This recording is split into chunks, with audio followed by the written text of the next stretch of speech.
नमस्कार दोस्तों, स्वागत है आपका स्टडी मंत्रा पर। कल हमने जो हिस्ट्री का चैप्टर पढ़ा था पाषाण काल, आज हम उसका टेस्ट करेंगे। ठीक है, तो इसमें वो महत्वपूर्ण क्वेश्चन है जो लगातार एग्जामों में पूछे जाते हैं, तो आप लोग इनको ध्यान से करने की कोशिश करिए और जो क्वेश्चन नहीं आ रहे हैं उनको नोट कर लीजिए। ये वही क्वेश्चन है जो कई बार पूछे गए हैं। तो आइए शुरू करते हैं अपना पहला क्वेश्चन। पहला क्वेश्चन क्या है हमारा? भारत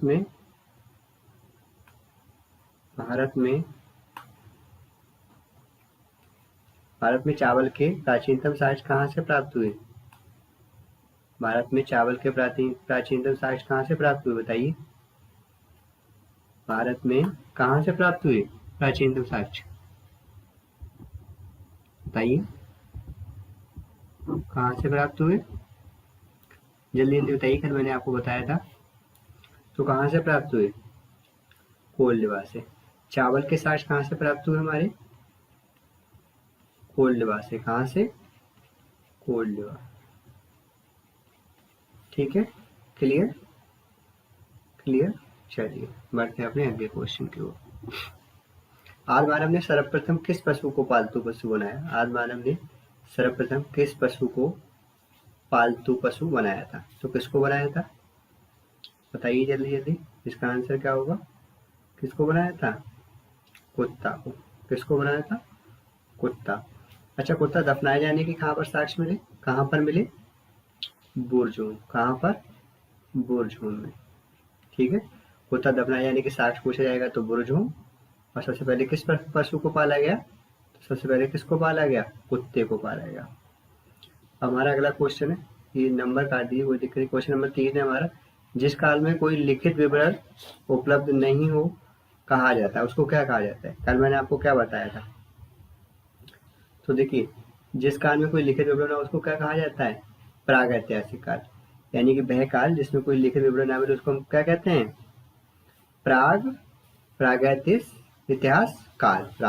काल कहते हैं। ठीक है, और जिसमें लिपि मिली और पढ़ा नहीं गया उसको क्या कहते हैं?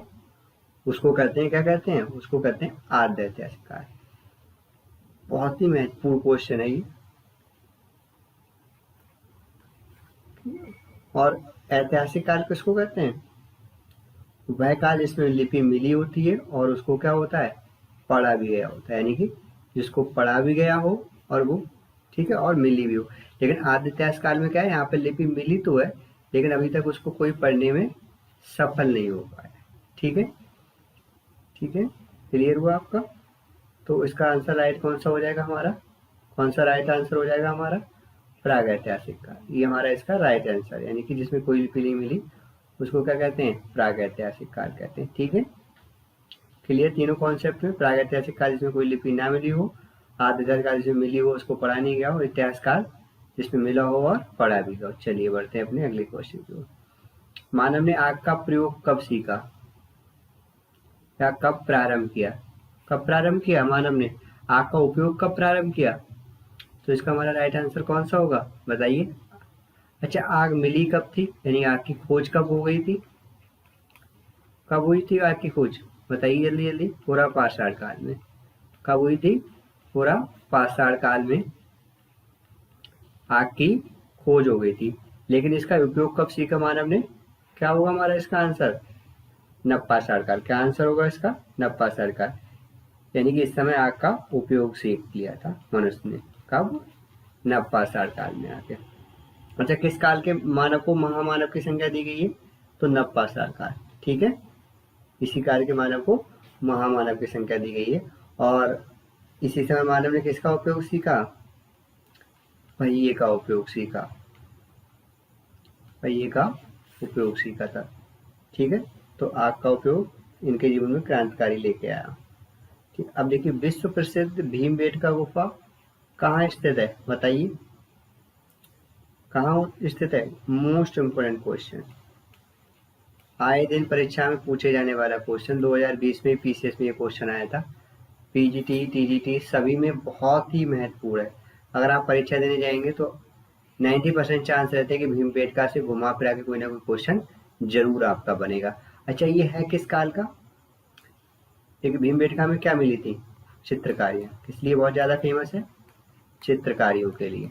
यहाँ से क्या हुई? चित्रकारियाँ मिली।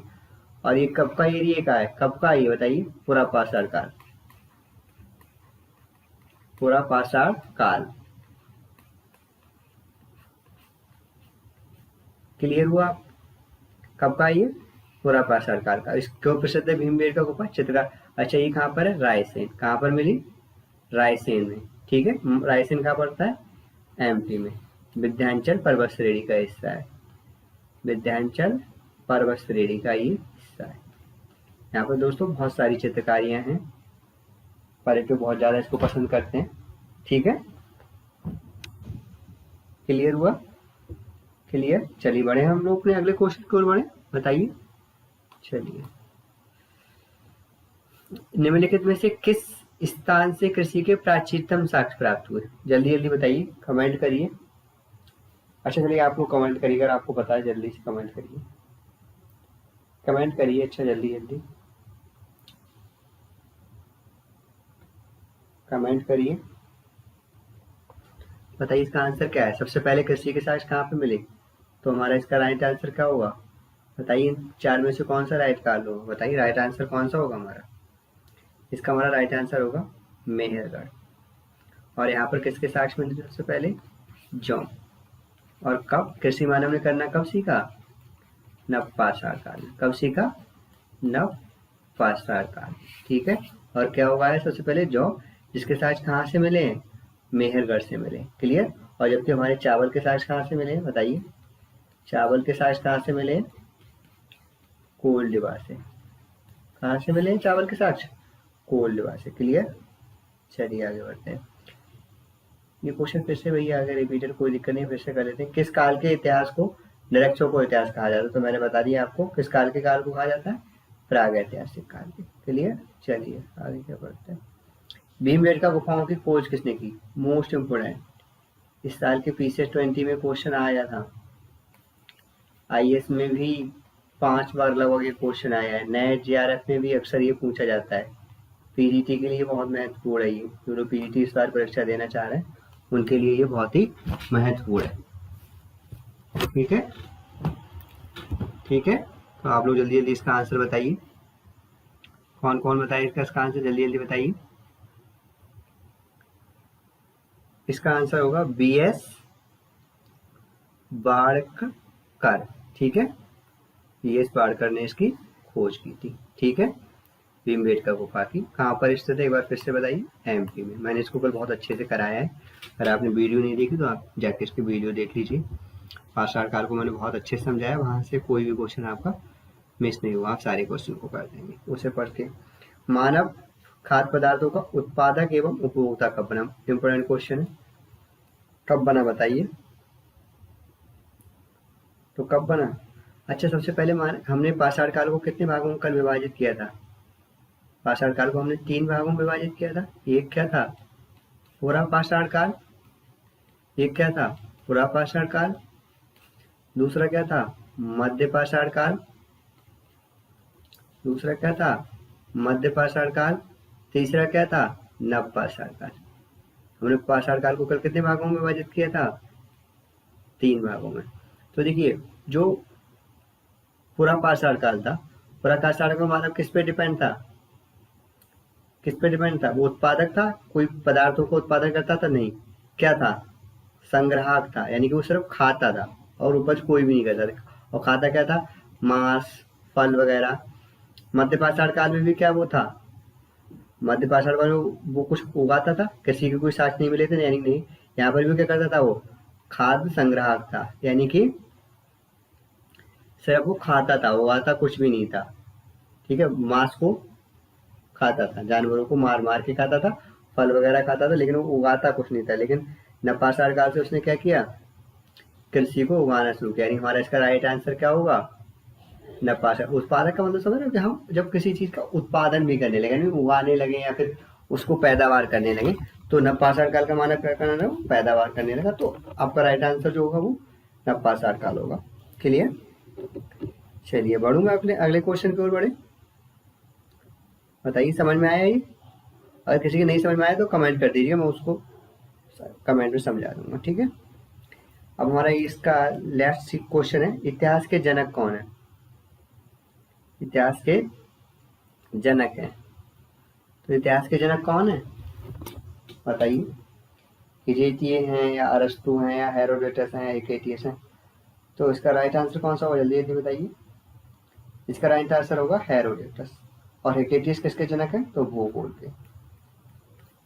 के जनक है, ठीक है। ठीक है, क्लियर हुआ ये आपका इतना सा? चलिए एक क्वेश्चन मैं आपको होमवर्क दे रहा हूँ जो आपको कमेंट बॉक्स में जरूर जरूर बताना है। बताइए, बर्तन बर्तन के साक्ष्य कहाँ पर मिले? बर्तन के साक्ष्य कहाँ मिले? कहाँ मिले, ये आपका होमवर्क है।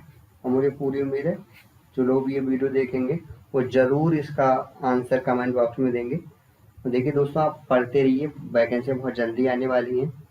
आप किसी की उसमें मत आइए कि भर्तियां नहीं होंगी, चुनाव आने वाले हैं 2022 में, तो बहुत सारी भर्तियां निकलने वाली हैं। आप लोग मेहनत से पढ़ते रहिए जिम्मेदारी के साथ। और अगर आपको चैनल अच्छा लगा तो आप इसको सब्सक्राइब कर दीजिए, ठीक है। बहुत कम सब्सक्राइब लोग कर रहे हैं जबकि देखने वालों की संख्या बहुत ज़्यादा है, ठीक है, तुलना में उसकी। आप प्लीज़ सब्सक्राइब कर दीजिए, आपका कुछ नहीं जा रहा है सब्सक्राइब करने से, लेकिन हमारा बहुत ज़्यादा मनोबल बढ़ेगा इससे। और आपके प्यार के बिना तो संभव ही नहीं है कि हम आगे बढ़ पाएँ, ठीक है। Thank you very much.